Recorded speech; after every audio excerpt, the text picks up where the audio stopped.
Hello दोस्तों, स्वागत है आपका मेरे यूट्यूब चैनल हेल्प एकेडमी में। तो दोस्तों, आज की वीडियो में बात करने वाले हैं अभाज्य संख्या। तो ये नंबर सिस्टम का पार्ट 4 है। अभी तक आपने नंबर सिस्टम के जो और पार्ट नहीं देखे उनका मैं डिस्क्रिप्शन में लिंक डलवा दूँगा, तो वहाँ से आप वीडियो को देख सकते हैं। तो चलिए गाइस, वीडियो को स्टार्ट करते हैं। तो आज का जो टॉपिक है हमारा अभाज्य संख्या ज्ञात करना। तो सबसे पहले बात करेंगे कि अभाज्य संख्या होती क्या है। और ये जो लिखा हुआ है, ये एक नंबर लिखा हुआ है 44, 22, 32, 23, 21, ये भी मैं बताऊंगा आपको क्या है।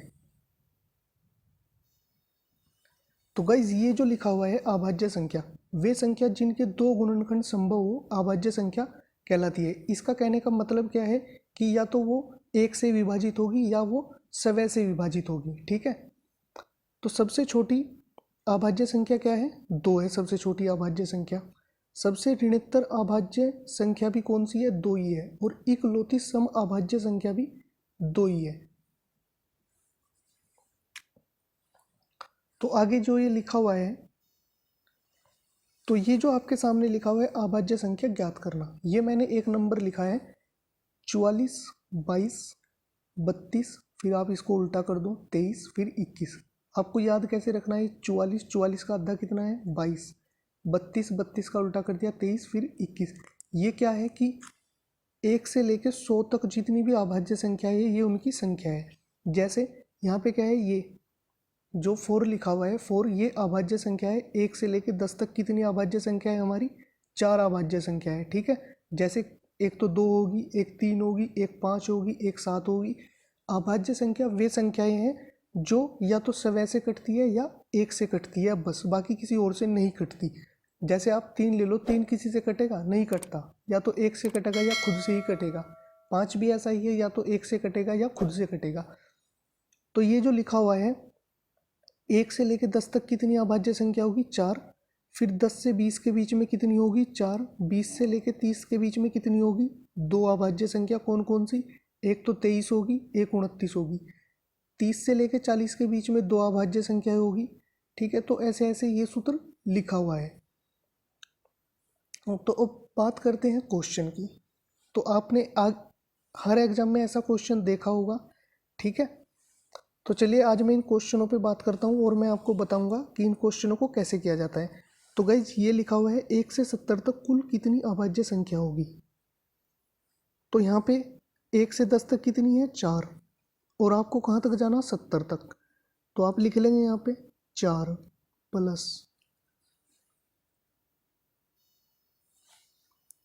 4 प्लस फिर 4, 20 हो गया। फिर 2, फिर 2, फिर आपका 3, 50 तक आ गया हम। फिर 60 वाली 2, फिर 70 पे 2। अब आपको क्या करना है? इसको ऐड करना है।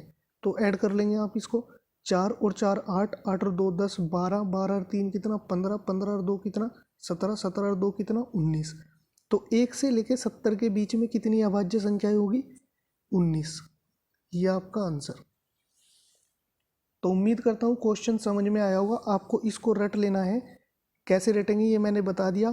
44, 44 का आधा कितना है? 22, और 22 का फिर ये आ गया 32, 32 का उल्टा कर दो कितना हो जाएगा? 23, और ये 21। ठीक है। तो गाइज, ये कुछ अलग टाइप का क्वेश्चन है उससे। तो इसमें पूछा है 30 से लेकर 70 तक कितनी अभाज्य संख्या होगी। तो आप कर लोगे, आपके सूत्र याद है 44, 22। तो आपको यहाँ पे क्या करना है कि यहाँ पे 30 आ जाएगा आपका। ठीक है। तो आपको 30 से पहले नहीं चलना, आपको 30 से आगे आगे चलना। तो कितना होगा? यहाँ पे मैं सूत्र लिख देता हूँ एक बारी। 32, 23, 21। तो आपको जरूरत कहाँ तक है? 70 तक। तो यहाँ क्या हो जाएगा? 40, 50, 60, 70। ठीक है। तो आप लिख लोगे 2 प्लस फिर 3, फिर प्लस 2, फिर आपका 2। तो आप इसको ऐड कर लेंगे। 2 2 4, 2 6, और 6 और 3 कितना? 9। ठीक है। तो 9 क्या होगा आपका आंसर। तो आप इसमें अभाज्य संख्या निकालेंगे 25 से लेके 80 तक कितनी अभाज्य संख्या होगी। तो आपको क्या क्या करना है, देखो अगर हम 30 से पहले चलें, 30 से पहले 20 और 30 के बीच में देखें तो 25 से पहले एक अभाज्य संख्या आती है 23, और 20 से लेके 30 के बीच में मैं यहाँ पे लिख देता हूँ एक बारी सूत्र, 44 और 22। आप ये देखो कि ये 20 है और ये 30 है यहाँ पे, ठीक है।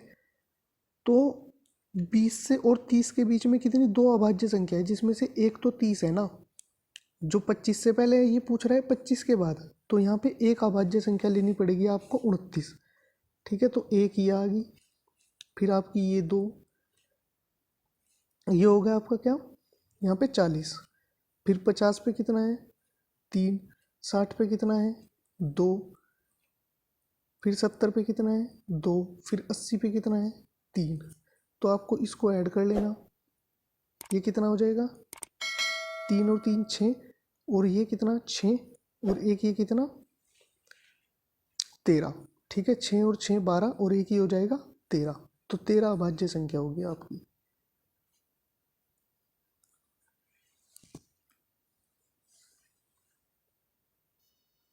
तो गाइज इस क्वेश्चन में पूछा है कि 78 से लेकर 100 तक अभाज्य संख्या कितनी होगी, ठीक है। तो आपको क्या करना है, वो सूत्र हर बार यूज होगा ऐसे ऐसे क्वेश्चन में, ठीक है।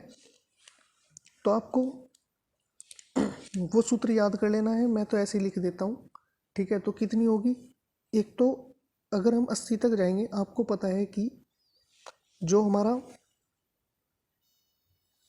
तो 70 से लेकर 80 तक कितनी अभाज्य संख्या है, दो अभाज्य संख्या है, ठीक है। और फिर 80 से लेकर 90 तक भी दो है, और 90 से लेकर 100 तक कितनी है, केवल एक अभाज्य संख्या है। तो यहाँ पे मैं फिर भी सूत्र लिख देता हूँ आपके लिए एक बारी, 44 22 32 23 21। तो आपको यहाँ से चलना 10 20 30 40 50 60 70 80। तो ये जो 80 आ गया, ठीक है, इसमें क्या होगा, आपकी एक अभाज्य संख्या होगी बस, यहाँ पे एक अभाज्य संख्या होगी 79। तो आपको 78 से लेना ना, 78 से अगला 78 जो कट जाएगा 13 से, 13 6 78, तो 79 नहीं कटेगा, तो यहाँ पे क्या होगी, एक अभाज्य संख्या होगी आपकी। फिर आपको अगले नंबर पे चलना, तो यहाँ पे 80 से लेके 90 तक कितनी, दो, और 100 तक वो पूछ रहा है आपसे, और एक ही है। तो कितना आ जाएगा आपका उत्तर, 2 3 और 1 4, 4 आपका आंसर।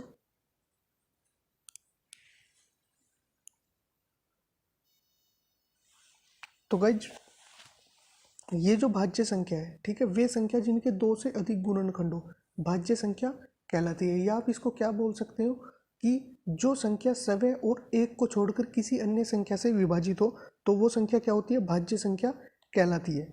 जैसे 4 है, 4 एक से भी विभाजित हो, एक से तो विभाजित होगी होगी और सवय से भी हो जाएगी, पर इसका एक अन्य गुणनखंड क्या है, 2 भी है, 2 भी इसको विभाजित कर देगा। इसलिए क्या है, सबसे छोटी भाज्य संख्या कौन सी है, 4 है। सबसे छोटी सम अभाज्य संख्या भी कौन सी है, 4 ही है। तो आपको ये चीज़ याद रखनी, ये क्वेश्चन पूछा जाता है सबसे छोटी भाज्य संख्या क्या है, या सबसे छोटी सम भाज्य संख्या क्या है। एक ये भी आपको याद रखना कि सबसे छोटी विषम अभाज्य संख्या 9 है, ठीक है। तो ये जो तीनों क्वेश्चन है, ये बहुत इंपॉर्टेंट क्वेश्चन है, ये कभी कभी पूछ लिए जाते हैं और पूछे भी गए हैं एग्जाम में। तो आपको देखना अब सह अभाज्य संख्या क्या होती है, को प्राइम नंबर। तो दोस्तों ये लिखी हुई है सह अभाज्य संख्या है। सह अभाज्य संख्या एक ऐसी संख्या होती है कि ऐसी दो संख्याओं का युग्म, युग्म मतलब क्या होगा, पेयर। जैसे ये क्या है, दो संख्याओं का पेयर है जिनका मैं से मतलब HCF एक प्राप्त हो, मतलब ये संख्या एक दूसरे से कटेगी नहीं, ठीक है, एक दूसरे से कटेगी नहीं। तो इनका HCF क्या होगा, एक होगा। HCF की मैं अलग से वीडियो लेकर आऊँगा, HCF और LCM चैप्टर जब पढ़ाऊँगा तो उसमें बताऊँगा कि HCF को कैसे निकालते हैं, LCM को कैसे निकालते हैं।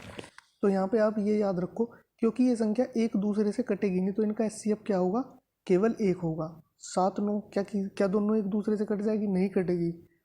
यहाँ पे ऐसे ही इनका HCF क्या होगा, एक होगा। 11 और 13 का HCF क्या है, एक है। तो कभी कभी ये भी पूछ लिया जाता है को प्राइम नंबर या सह अभाज्य संख्याएं क्या होती है। ठीक है, ये आपको पेड़ दे देगा ऑप्शन में, 3-4 ऑप्शन दे देगा, 4 ऑप्शन देगा, 4 में से जो 3 ऑप्शन होंगे उसमें को प्राइम नंबर नहीं देगा, एक को प्राइम नंबर का होगा, तो आपको बोलेगा कि इसमें विषम छांटिए। ठीक है, तो ये जो नीचे लिखा हुआ है संपूर्ण संख्या है, संपूर्ण संख्या क्या होती है?